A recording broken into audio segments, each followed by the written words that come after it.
स्वागत है आपका सिविल्स नोटबुक के यूट्यूब चैनल पे। जैसा कि आपको पता है कि हमने अकाउंटेंसी कोर्स को स्टार्ट किया हुआ है और अभी तक हमने फाइनेंशियल अकाउंटिंग को डिस्कस कर लिया है।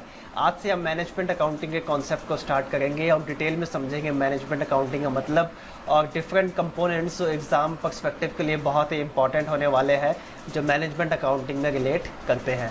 तो अगर आपने अभी तक चैनल को सब्सक्राइब नहीं किया है तो सब्सक्राइब कर दीजिए और बेल नोटिफिकेशन भी ऑन कर दीजिए ताकि आपको लेटेस्ट वीडियो की अपडेट मिलते रहे। तो चलिए बिना कुछ देरी किए हुए वीडियो को हम स्टार्ट करते हैं।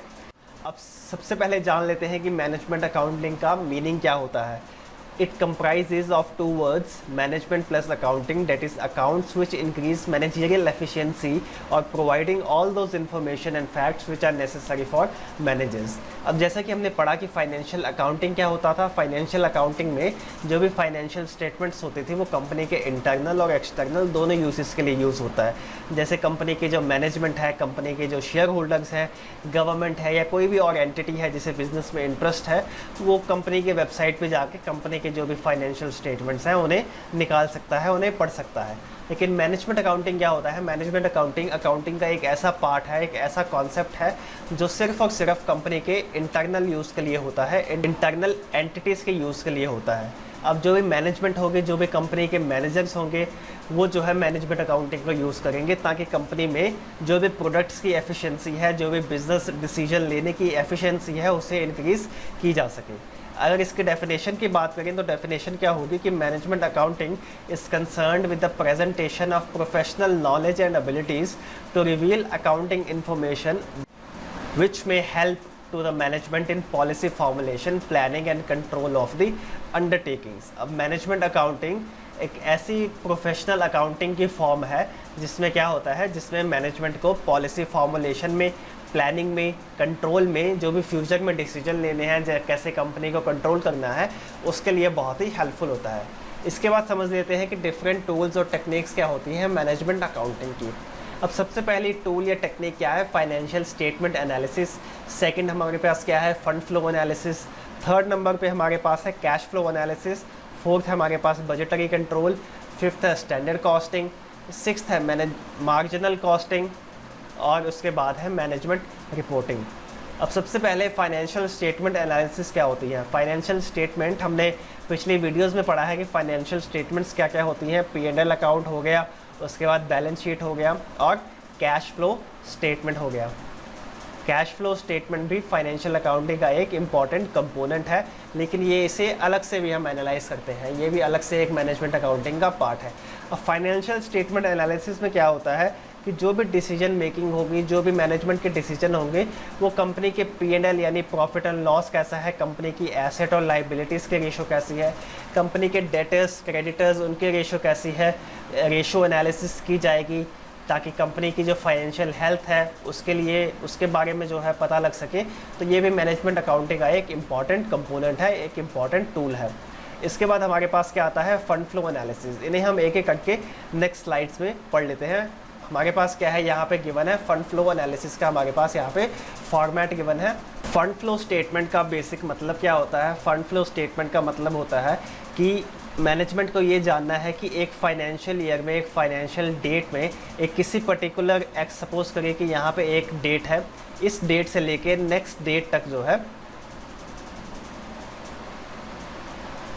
नेक्स्ट डेट तक जो कंपनी में फंड्स की जो भी इनफ्लो या आउटफ्लो हुआ है वो कहाँ पे हुआ है, कहाँ पे उसे अफेक्ट हो रहा है, कहाँ से फंड्स आ रहे हैं, कहाँ पे फंड्स जा रहे हैं। तो इसका ये हम कैसे डिटरमिन करते हैं कि फ़ंड्स जो हैं वो अफेक्ट हो रहे हैं। ये फ़ंड्स अफेक्ट होते हैं कैसे? सबसे पहले हमने पढ़ा था कि जो बैलेंस शीट के कंपोनेंट होते हैं वो क्या होते हैं?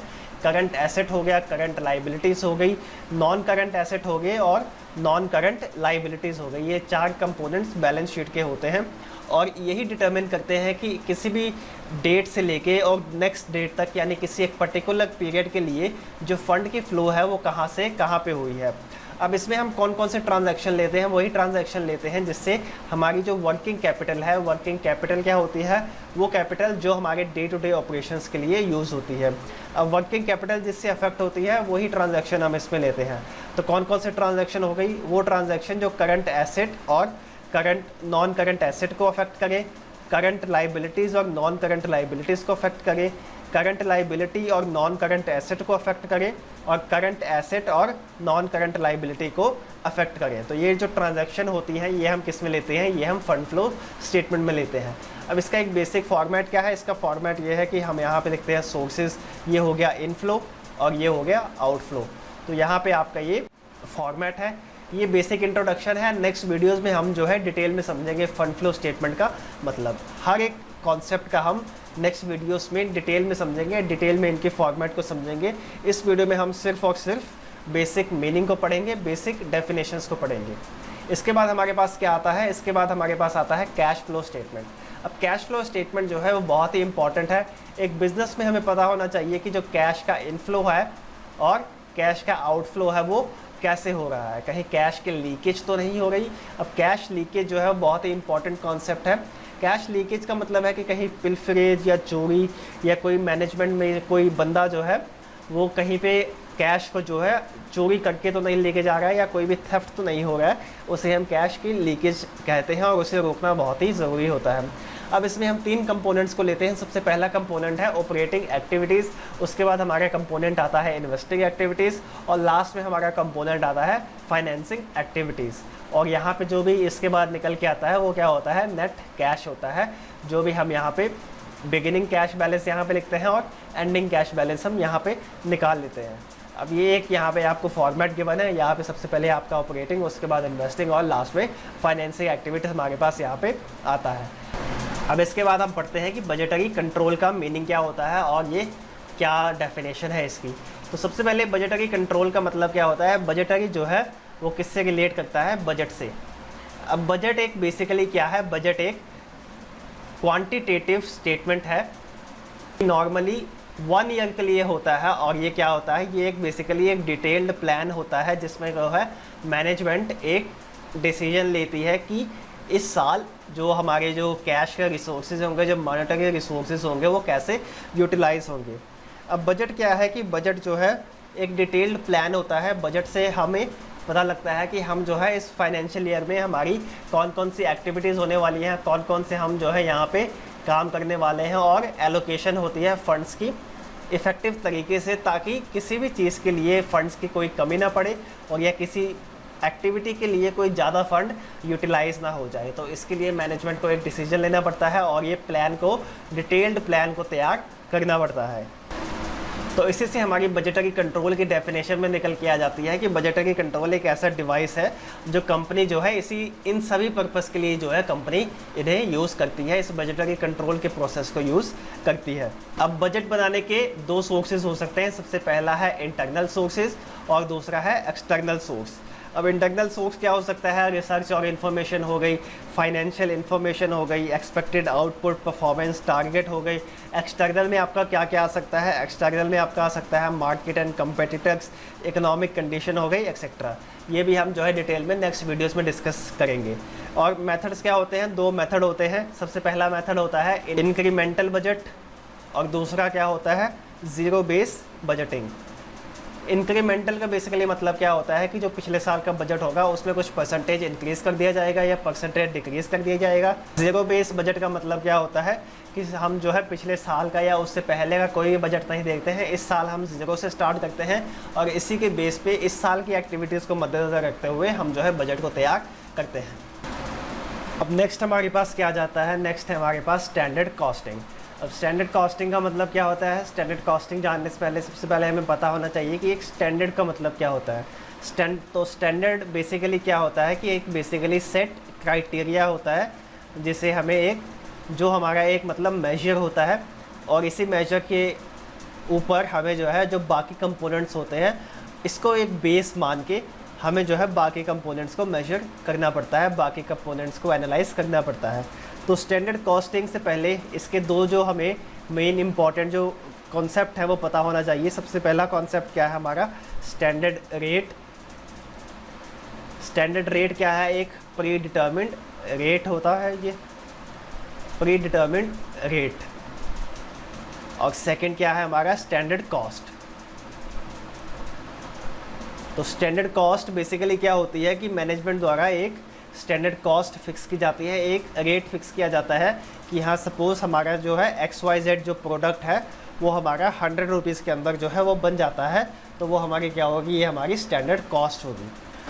तो स्टैंडर्ड कॉस्टिंग की डेफिनेशन क्या निकल के आएगी कि standard costing is that technique in which the standard cost is determined in which the standard cost is determined before starting the production start करने से पहले स्टैंडर्ड कॉस्टिंग के थ्रू हमें एक स्टैंडर्ड कॉस्ट का, किसी भी आइटम की स्टैंडर्ड कॉस्ट का हमें जो है वो मतलब पता लग जाता है। अब इसके भी आगे जो है कंपोनेंट होते हैं। सबसे पहला कंपोनेंट होता है वेरिएंस का। इसमें जो है आपका कॉस्ट का आता है, उसके बाद आपके ओवरहेड्स होते हैं। ये जो हम डिटेल में नेक्स्ट वीडियोस में हम डिस्कस करेंगे। तो आई होप आपको स्टैंडर्ड कॉस्टिंग का जो मतलब है वो पता लग गया होगा। स्टैंडर्ड कॉस्टिंग का बेसिकली मतलब क्या होता है कि जो भी XYZ प्रोडक्ट की जो कॉस्ट है वो पहले से ही प्री डिटर्मिन्ड होती है, ताकि जब प्रोडक्शन करते वक्त हम उस टेक्निक को फॉलो कर सके, ताकि हमारी जो स्टैंडर्ड कॉस्ट है वो उसी सेट क्राइटेरिया, उसी सेट स्टैंडर्ड के अंदर जो है वो रह सके। इसके बाद जो हमारा कॉन्सेप्ट आता है वो क्या है, मार्जिनल कॉस्टिंग का। अब मार्जिनल कॉस्टिंग का बेसिकली मतलब आप इस एग्जांपल से समझो कि हमारी जो सपोज़ 1000 प्रोडक्ट्स को प्रोड्यूस करने की जो कॉस्ट है वो कितनी है, 6000 रुपीज़।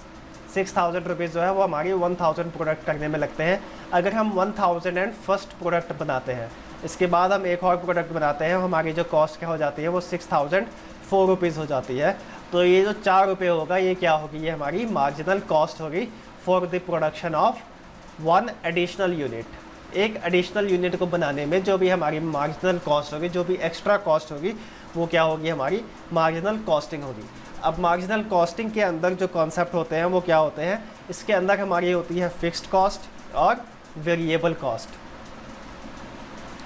फिक्स्ड कॉस्ट क्या होती है, चाहे हम एक प्रोडक्ट बनाएं या हम जो है 1000 प्रोडक्ट बनाएं, ये जो फिक्स्ड कॉस्ट होती है ये सेम रहती है। और जो वेरिएबल कॉस्ट होती है वो हर एक प्रोडक्ट के लिए बदलती रहती है, हर एक प्रोडक्ट पे ये जो कॉस्ट है वो चेंज होती रहती है। तो तभी हम इसे जो है वेरिएबल कॉस्ट कहते हैं।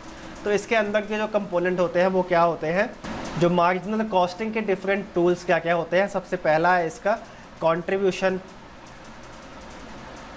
उसके बाद सेकंड नंबर पे आता है पीवी रेशो, उसके बाद थर्ड नंबर पे आता है ब्रेक इवन पॉइंट, फोर्थ हो गया आपका margin of safety,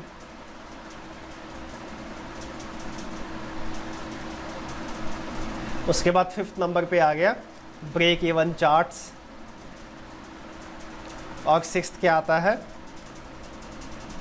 profit volume graph. ये जो कंपोनेंट होते हैं ये मार्जिनल कॉस्टिंग के कंपोनेंट होते हैं, और ये भी हम जो है डिटेल में नेक्स्ट वीडियो में समझेंगे। इसके बाद हम पढ़ लेते हैं मैनेजमेंट रिपोर्टिंग। अब रिपोर्टिंग क्या होता है, बेसिकली रिपोर्ट से रिलेटेड है कि जो है मैनेजमेंट को डिटेल रिपोर्ट देनी पड़ती है। एक डिटेल रिपोर्ट का सिस्टम तैयार होता है। इसके अंदर भी काफ़ी कंपोनेंट्स होते हैं। इसके अंदर भी एक इम्पॉर्टेंट प्रोसेस होता है जिसे हम फर्दर वीडियोस में डिस्कस करेंगे यहाँ। लेकिन यहाँ पे आप बेसिकली मतलब समझ लीजिए कि मैनेजमेंट रिपोर्टिंग का मतलब क्या होता है कि जो हायर अप्स, यानी हमने जो भी शेयर होल्डर्स को जो भी रिपोर्ट्स देनी है, उसके बाद जो भी बोर्ड ऑफ डायरेक्टर्स को रिपोर्ट देनी है, या जो सबॉर्डिनेट ने अपने सुपीरियर को जो है अपनी रिपोर्ट देनी है, तो उसके लिए एक प्रॉपर चैनल होता है, एक प्रॉपर प्रोसेस होता है, और उस चैनल या प्रोसेस को फॉलो किया जाता है जिससे जो है मैनेजमेंट रिपोर्टिंग की जाती है। तो ये थे आपके मैनेजमेंट अकाउंटिंग के कुछ इंपॉर्टेंट पार्ट। अब इनमें से मैं आपको बता दूं कि जो आपके एग्ज़ाम पर्सपेक्टिव के लिए क्या क्या जो आपके इंपॉर्टेंट है। इसमें से आपका ये इंपॉर्टेंट है financial statement analysis, cash flow बहुत ही इंपॉर्टेंट है, कैश फ्लो बहुत ही इंपॉर्टेंट है, बजटरी कंट्रोल इंपॉर्टेंट है, स्टैंडर्ड कॉस्टिंग इंपॉर्टेंट है, और मार्जिनल कॉस्टिंग ये भी वेरी इंपॉर्टेंट है। तो ये इनसे जो है बेसिकली आपके एमसीक्यू बनेंगे, इनसे ही आपके एमसीक्यू बनेंगे, और जो भी आपके जो भी एग्ज़ाम होंगे ये इन्हीं कॉन्सेप्ट के ऊपर होंगे, इन्हीं जो है आपके प्रोसेस के ऊपर होंगे। तो आई होप आपको मैनेजमेंट अकाउंटिंग का बेसिक फंडामेंटल क्लियर हो गया होगा, बेसिक जो है इन्फॉर्मेशन मिल गई होगी। तो अगर आपको ये वीडियो पसंद आई हो तो इसे लाइक करें, शेयर करें और सब्सक्राइब करें हमारा चैनल सिविल्स नोटबुक। इस पर जो डिटेल वीडियोस होंगी वो आने वाले दिनों में चैनल पे अपलोड हो जाएंगी, तो आप जो है चैनल पे चेक कर सकते हैं। एक एक करके जो भी कैश फ्लो के ऊपर वीडियो बनेगी, budgetary control, standard costing, marginal costing, इन सब कॉन्सेप्ट के ऊपर वीडियो बनेगी, ताकि जो इंपॉर्टेंट कॉन्सेप्ट है वो आपके क्लियर हो सके। नेक्स्ट वीडियो में, तब तक के लिए thank you and good bye.